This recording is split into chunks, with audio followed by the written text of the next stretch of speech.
我7岁那年，爹娘外出的路上遭遇山匪劫杀，叔婶怜我可怜，将我收养膝下。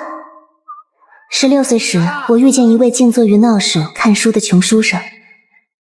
公子为何要在这喧闹之地读书啊？读书之处不在幽静与否，而在心境。闹市虽喧嚣，却能磨练心性，让在下专注学问，不为外界所扰。尘世喧嚣烦扰，唯独他闪闪发光，我对他很有好感。此后每日我都在闹市寻他，受他影响，我见也能在喧闹嘈杂之中看书。我与他从点头之交到谈天说地，从相知到相爱。宁，怎么了？可能是今日风大，有些着凉了。阿姨，我就先回去了。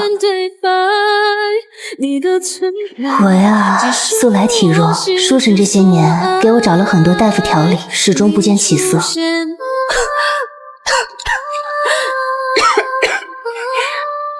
唉，于宁的父母出事后，他一直郁郁寡欢，慢慢的身体就差了。他这样，我是真怕他活不了多久。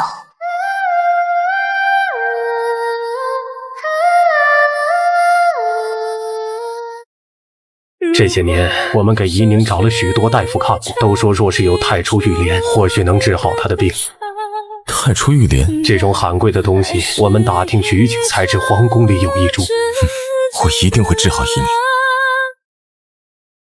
我去街上你读书的地方没看到你，便来你家中找你了。阿姨，你怎么不去街头读书了？我要准备上京赶考了。怡宁，你身体好些了吗？不好意思啊，我上回得了风寒，其实也不要紧，就是婶婶担心我，不让我出来。怡宁，我一定会考上状元，求得太初玉莲，治好你的病。阿姨，你都知道了。怡宁，等我回来娶你。阿姨走后没几天，我又一病不起，这一病从秋天到冬天，我应当活不久了。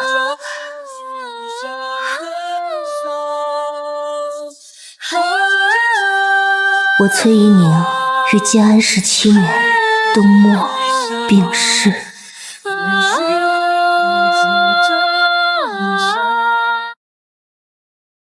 姑娘们别怕，我们是官兵，人牙子都被剿灭了。你们家住何处？我们派人送你们回去。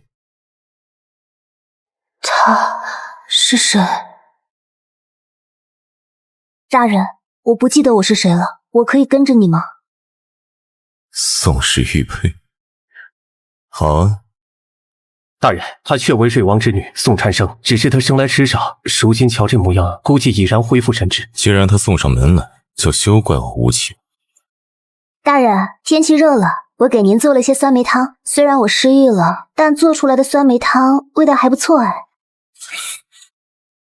这味道，大人不喜欢这个味道吗？味道不错。大人可查出我出身何家，因何被人牙子拐走？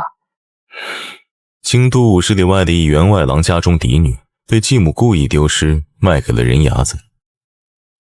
你若不想回去，不如就留在我府上。那就多谢大人了。魏大人看着冷冰冰的，让人给我送来的这些衣裳倒是十分好看，又合身得很。把这贱蹄子拿下！别以为你得了官人几分轻眼，就能登堂入室。夫人是不是误会了？我只是暂时借住。他这些年心里一直住着那个死人，对任何女子都不假颜色，唯独你居然让他留在府里，还亲自给你安排了衣裳首饰。我现在就离开。你该死！剪了他的头发，刮刮他的脸，扒了他的指甲。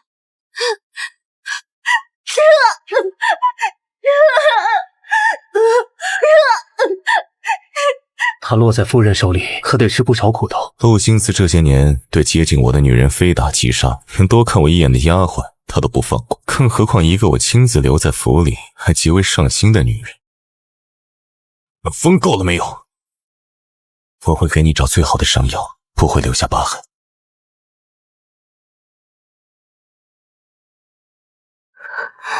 魏大人，你那时候失忆了，为何选择要跟本官走？不怕本官也是坏人吗？不知道为什么，觉得魏大人很熟悉，觉得很安全可靠。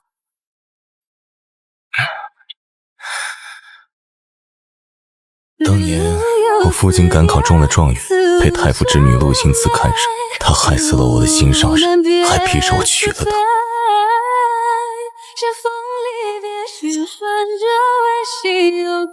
魏大人，你查到我叫什么名字了吗？一女宋一女。多谢魏大人收留，我该走了。回你那个家，你不怕被你继母又卖掉？我不回去，我想过了，我酸梅汤煮得好，做菜也行，我可以去摆摊做生意，养活自己。阿姨，好吃吗？好吃，姨娘做的菜天下第一好吃。那到时候阿姨去京城赶考，我就去京城开个酒楼。我好喜欢。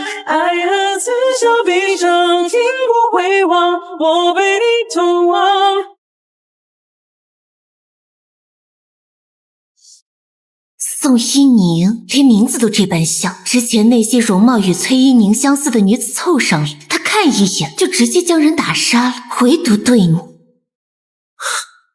宁，我好想你。小姑娘，去哪儿啊？是来找哥哥的吗？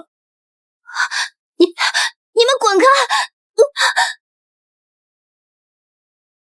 这下他是彻底毁了，到时候端王追究起来。本乡的夫人害了端王府的郡主，本乡也只能将夫人交给端王处置。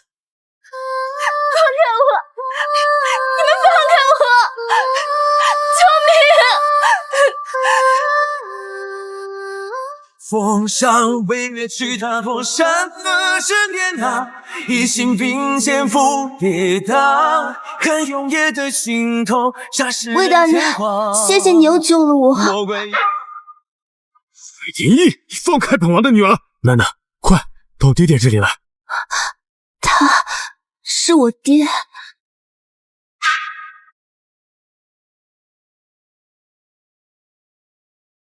魏相，本王能带回自己的女儿吗？还是说魏相要在大庭广众之下杀害本王的女儿？本相不敢，其实还是本相多次救了郡主。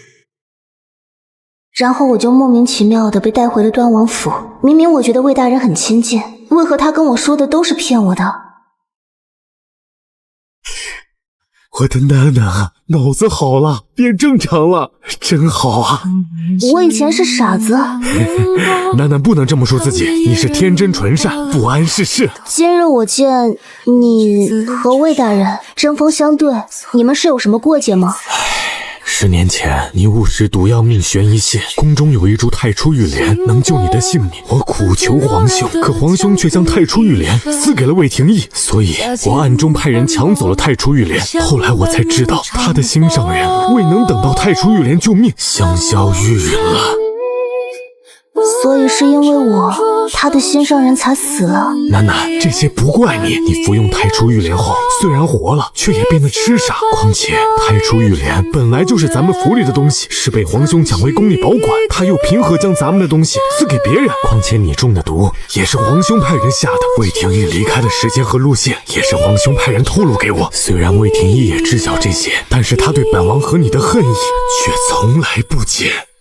一年这么多年来，我连为你报仇都做不到。宋禅生，是他抢了你活着的机会。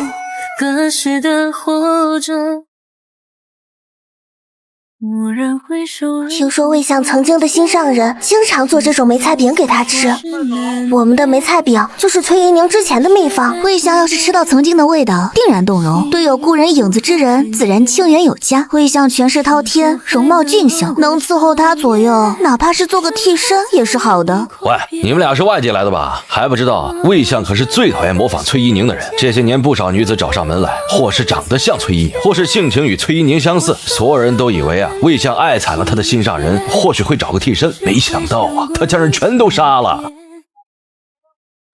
魏相他给我编造假身世，还故意给我的假名字与他的心上人一样，明明跟我家有仇，恨不得我死，却又假惺惺的对我好。可为什么我却觉得他很亲近，看到他就很安心呢？郡主啊，郡主以前最喜欢吃这家的红烧鱼，今年都没吃几口。这些都是我以前爱吃的菜吗？对呀，以前郡主最爱吃这些了。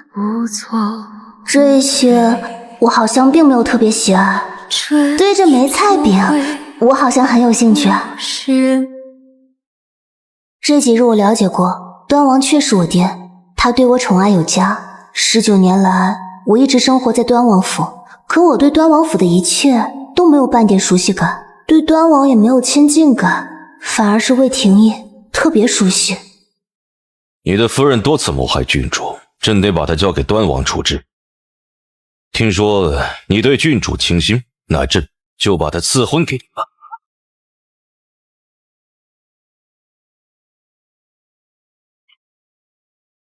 好的男赐婚给魏廷义，那不是把他往火坑里推吗？爹爹消消气，我愿意嫁给魏廷义。婵儿，魏廷义他一定会伤害你，嫁给他，你这辈子就毁了。爹爹，圣旨已下。爹爹，我会保护好自己，您别忘了，我可是郡主。魏廷义，他总不能对我又打又骂吧？唉，我的楠楠啊，命运多舛，没过几天好日子。一路风雪，任白发纷飞。一拜天地，再拜圣上，夫妻对拜。魏相，在人牙子手里救下我时，魏相就认出了我的身份，得知我失忆，故意编造我家中不辞，让我无家可归，只能留在你身边。而后又故意对我流露出有好感，让陆心慈对我下手。若我说当初是故意这般想让陆心慈折磨你，而后见陆心慈找了地痞欺负你，还忍不住出手救你，你信吗？不信，你去找皇上赐婚，不就是想折磨我一辈子吗？因为我的缘故，让你的心上人没有活下来，我这辈子该还给他，所以我答应跟你成亲了。对，因为你抢走了怡宁活着的机会，你就该受折磨一辈子。若命运太不堪，我深陷于泥潭，爱无可奈何，坠入深渊。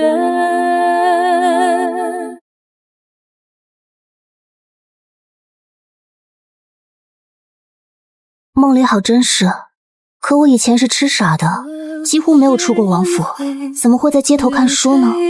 还有旁边的男子又是谁？读书之处不在幽静里，而在心境。道士虽喧嚣，却能磨练心性，让在下专注学问，不为外界所扰。我是谁？我是端王府郡主宋蝉生。不，我不是宋蝉生。郡主，我买了白月光梅菜烧饼，那边新开的铺子，说是魏相心上人崔怡宁的烧饼秘方，你要不要吃？味道一般般，居然还那么多人排队买。这味道不太对。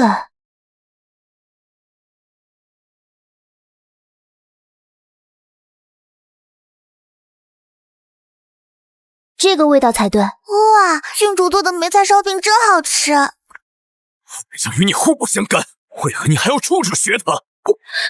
你放开我，我没有学谁。你还狡辩，在街头看书，梅菜烧饼都是我与怡宁的故事，满街小巷都有流传，你还说没学？莫不是郡主针对本相情根深重，不惜学习怡宁一举一动，当她的替身？我宋蝉生才不屑于当任何人的替身。味道一模一样。大人，崔姑娘的叔叔婶婶来了。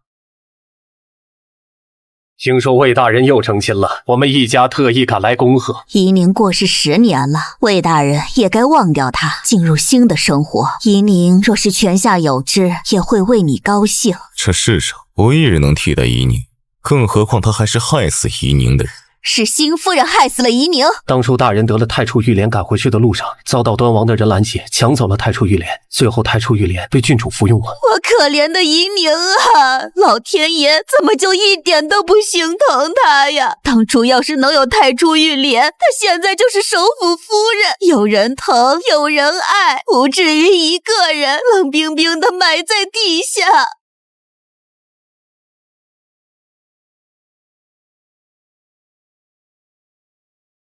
嘿，小娘子真俊俏啊！好大的狗胆，也敢对郡主无礼！郡主啊，原来是你害死了我堂姐，要不然现在我堂姐就是魏相夫人。要是当初玉莲没有被端王抢走，现在夷宁就还会活着，我们会成亲，琴瑟和鸣，还会生几个可爱的孩子。我盘古神宗马地神满天四海任我游。魏大人，今朝只是为夷宁说了几句公道话，就被新夫人打成了这样子，您可要为我们做主啊！把郡主请过来，他们是夷宁的家人，谁若欺负他们，便是对我不敬。为何我对这妇人也觉得熟悉？他昨夜欲对我不轨，魏大人不处置这登徒子，却怪罪我打了他。是不是崔夷宁的家人做了任何坏事，你都会毫无理由的包庇他们？你不配提夷宁的名字。是你害死了夷宁，是你害死了他，你还我夷宁！对不住。毕竟10年了，顾廷义真会念着夷宁一辈子。万一他对这个郡主动了心，那我们岂不是成外人了？娘，你就别多操心了。魏廷义要是真能变心，早就变心了。还是要防患于未然呢。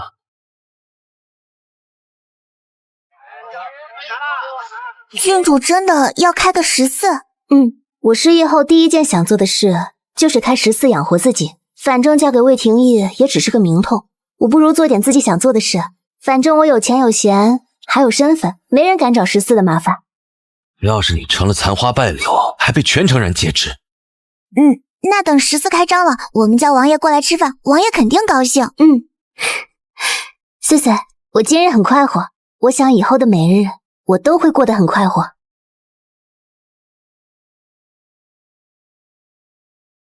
宋禅生出去了还没回来，大人是担心他。皇上明知道我与端王水火不容，却还将宋禅生赐婚于我。宋禅生但凡出任何事，端王必定会与我斗个不死不休。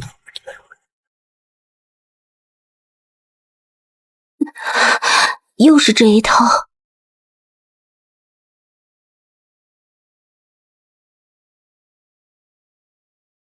还能站起来自己走吗？又是你安排的。背后指使的人是谁？我们不知道，有人给我们钱，让我们把他玷污，然后再把他一尘不整的扔到大街上。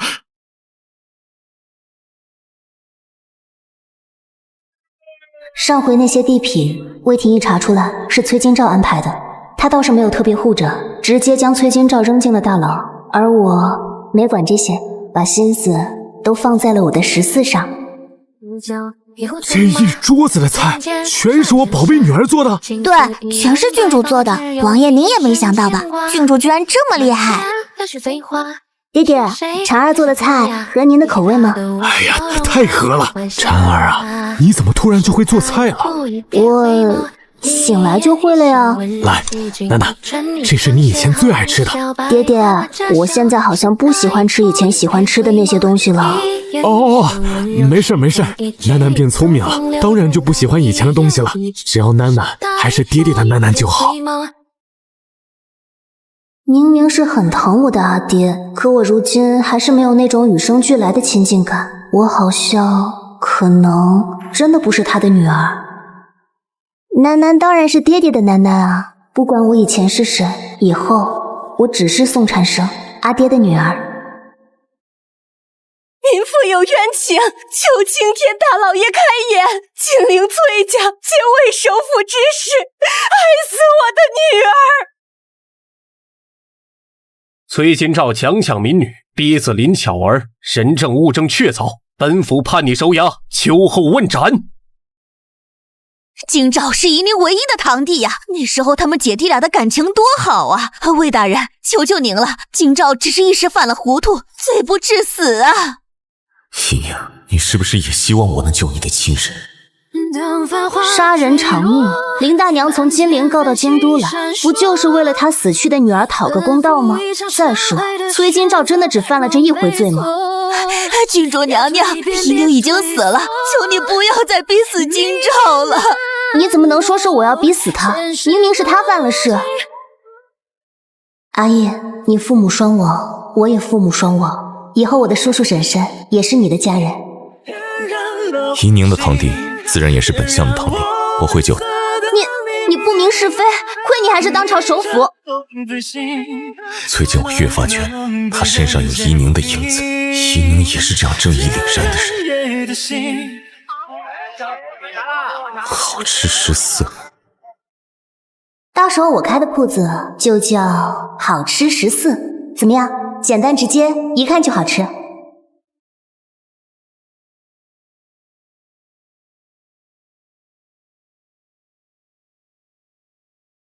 所有的菜味道都和怡宁做的一样。这些菜是你做的？我将菜谱配方告诉了大厨，14里这么多生意，全是我一个人做菜，不得累死我？郡主吃少了10年，醒来后就有这么一手好厨艺，跟你有什么关系？好吃14，不欢迎是非不分、包庇恶徒的人。我可是首辅，说这些话不怕得罪我？我还是郡主呢，所以我才敢说别人不敢说之话。那些无权无势的人，受了恶人的欺负，而恶人还有像魏大人这样权柄滔天的人当靠山，他们就只能打碎牙齿往肚子里咽。哼，你做的东西难吃的要死，也敢要钱？我的腿断了！哼，只打断你的腿，算便宜你！我就是打死你，也没人敢说一句话。我舅舅可是京城府尹。他仗着有个当府尹的舅舅，一直横行霸道的。阿叶，以后你当官了，一定要替那些无权无势的百姓做主，把那些有靠山的恶人全都抓起来。哼，都听怡宁的。希望我成为屠杀恶龙的勇士，而我现在却成了恶龙的保护司。怡宁，你会恨我违背初衷。金陵传来消息，崔金照这些年确实干了不少强抢民女的事，因为大人的原因，当地官府对崔家一直有所包庇。这回他是打死了人，事情闹大兜不住了，才一家子跑来京都，把崔金照所有罪证交给京都府尹。人犯崔金照，金陵人士，强抢民女为妾，害死女子林巧儿、杜小娟，丫鬟如儿，证据确凿，判斩首，即刻执行。听说这个崔金照有魏首府当靠山，没想到也被斩首了。救命！本来魏廷义要救金照，就是被你害的，才害得我儿子惨死。我要你死！我要你死！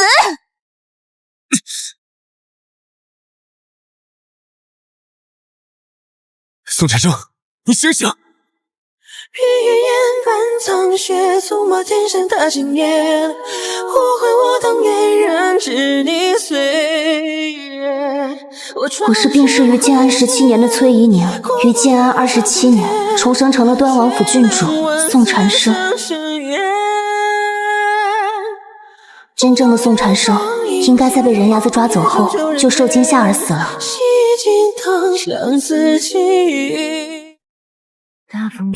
崔家婶婶突逢丧子之痛，才会迁怒于你。我会将他们赶出魏府，还请郡主饶他一条性命。别人都说魏首府爱惨了崔怡宁，哪怕崔怡宁已死10年，魏首府仍旧只爱他一人。那崔怡宁刚死，魏首府怎么就娶了陆太傅的千金？不出10年，就从一个平民状元成了当朝首辅。当年陆太傅替我求得太初玉莲，唯一的条件是娶陆姓子。我唯一所求是怡宁可以活着，可太初玉莲还是被端王强娶，救了你。太初玉莲救不了崔怡宁，她是被谋杀的。你说什么？她是被那一碗碗救命的药毒死，是她至亲的人为谋夺她的财产，给她下了8年的毒。她从被收养在叔婶膝下之后，就身体日渐不好。叔婶说，她是自幼父母双亡所致。怡宁，我知道是。其实那是他们一碗碗毒药喂的。来人，把那对崔家夫妻绑了！魏大人，为什么要绑我们呀？昨夜我还梦到怡宁了，她还嘱咐我要照顾好魏大人的生活。你个老钱婆！你梦到崔怡宁了？她没在梦里找你索命吗？你胡说什么？你们为了谋夺崔怡宁父母留给她的财产，从收养她以来，一直给她下毒。8年来，虽让她过的是锦衣玉食的生活，可她花的那点也不过是财产的9牛1毛。8年来，你们从来不管束她的任何行为。崔怡宁父母在时，她还有跟着先生读书，可收养在你们膝下后，你们却没有请先生让她继续读书。她长到16岁，你们也未曾为她相看定下婚事。你们从没想要她活到出嫁。你是人是鬼？你怎么知道这些？因为我就是崔怡宁，我死后灵魂留在世间7日才散。那日我的灵堂上虽挂满白绫，你们穿的一身白，却是满脸的喜色，高兴地庆贺着，把你们这么多年的谋划说得一清二楚。崔怡宁总算是死了，那些财产真正的属于我们了。我总算可以高调的穿那些绫罗绸缎，也不用假心假意的对她好。爹娘把她接回来时说我们要发达了，没想到居然忍了8年才拿到这富贵。当初他爹娘死了，留给他一大笔财产，多少人想收养他。要是他被我们收养不久就死了，肯定被人怀疑。若是我们对他不好，让他不想被我们收养，也会有人来干涉。只有将他好好的养着，跟我们亲近，暗中一直给他下着有损身体的药，差不多出嫁的年纪死了就行。这么多年来，我把你们当亲人，原来你们一直都在害我，对我虚情假意。你们为了钱财谋害我，虚情假意对我8年，那我就让你们尝尝身无分文、流落街头的滋味。来人，把他们2人手脚打断，扔去街上，任何人不许接近他们。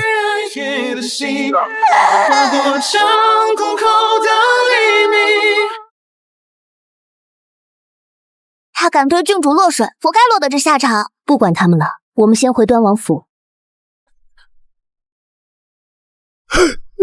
我的楠楠啊！王爷，郡主回来看您了。阿爹，您哭过啊？阿爹是想婵儿了。穗穗，你去吩咐厨房做份核桃枣泥糕，我想吃了。好，奴婢这就去。婵儿，你这是干什么？端王已经看出来，我并非您的女儿宋婵生了吧？父女连心，刚开始没发现，相处几日就发现你处处与楠楠不一样。当然，你也是个好孩子。你又是谁呢？我是崔怡宁，死于建安17年的崔怡宁。死了10年，10年后在我楠楠的身体里活了过来，一颗太初玉莲，楠楠活了10年，10年后换你活着，也算公平。是魏廷义恨错了你们，太初玉莲救不了我的命，我是被养我长大的叔婶毒害而死。唉，既然你代替我的楠楠活着，那以后你就是我的女儿，你可愿意？阿爹，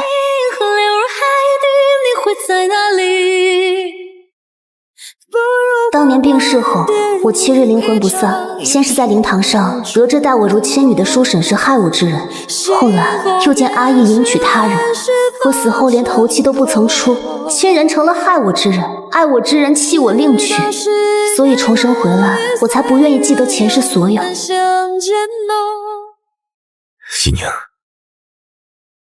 怡宁是不是嫌弃我年纪大？如今你是18岁的妙龄少女，而我都快30了。魏廷义，你可是忘了你先前如何的算计，让别人折磨我。怡宁，先前的错我都认，你想如何打我骂我都行。我的珍宝失去10年还能失而复得，我这辈子所求再也不要失去怡宁。怡宁，你别不要我。魏首府居然给郡主跪下了，王爷，咱们郡主可真厉害。魏廷义，你丢不丢人啊？你都是当朝首辅了，还做这无赖的事。当朝首辅又如何？惹了娘子生气，当然要跪着求娘子原谅。你别叫我娘子，我们成过亲的。那不算，我不是真心嫁给你，算不得数。怡宁，你心疼心疼我守寡的10年。魏廷义可真没出息。岳父大人请喝茶。以前小婿对您多有得罪，都是小婿的不对，娘子还是不理我，还请岳父大人为我多多美言。哟，魏首府，你爱崔依宁那么深，原来她不爱你啊！您知道她的身份了？是不是我的女儿？我还能认不出来吗？倒是你爱崔依宁那么深，跟她又相处那么久，居然还认不出她。这些年太多人模仿她来接近我，她又死了10年，我哪敢奢望她会以另一种方式活过来。唉，好了，那位只希望我们斗得你死我活。你的崔依宁好不容易回来了，你也不希望她会有任何危险。皇上虽然疑心重，但他确实对百姓不错，算是好皇上。他又正值壮年，短时间内不会出事。那你就什么都不做？太子已经20世，是时候去为皇上分忧。那你就少管些朝堂的事，多陪陪崔依宁，毕竟你们之间差了10年的空隙。你一个首辅非要来学炒菜，我那些客人都被你的菜吓走了。哈，错了，刚放过言了。宁宁开14，我当然要来帮忙。朝堂上我是首辅，下了朝堂我也只是宁宁的夫君。少贫嘴！你带我来你的书房干什么？得让宁宁知道，这10年来我一直都在做一个好官，过往所有案卷记录都在书房里，宁宁随时都能来看。以后也请宁宁监督我做一个好首辅。16岁，在街头遇到的那个看书的少年，在我的记忆里永远都不褪色。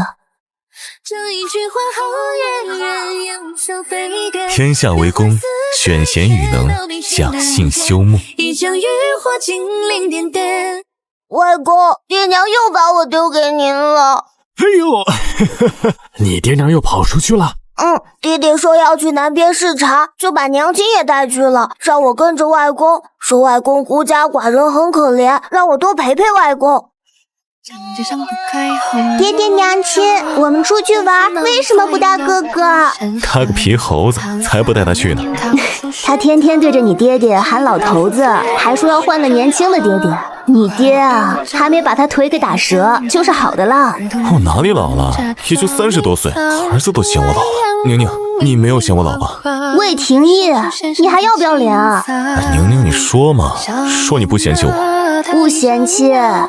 那宁宁真的没有看上那小子领回来跟你相亲的探花郎？魏廷义，你怎么越活越幼稚啊？什么肥醋都乱吃。那你说，那个探花郎没有我好看，宁宁最爱的人是我，当然是我的夫君阿姨最好看，天下第一好看，我最爱的就是阿姨啦。自从生了龙凤胎后，阿姨就老爱跟2个小家伙争宠，越来越像个小孩，得哄着。这回啊，儿子拐了个探花郎跟我相亲，还非要探花郎当老师留在了府里，阿姨就找借口带我们去南边玩。宁宁，这辈子还能有你，我很满足，很感激上苍。阿姨，上苍眷顾，我们才能在一起，余生我们要很幸福的走下去。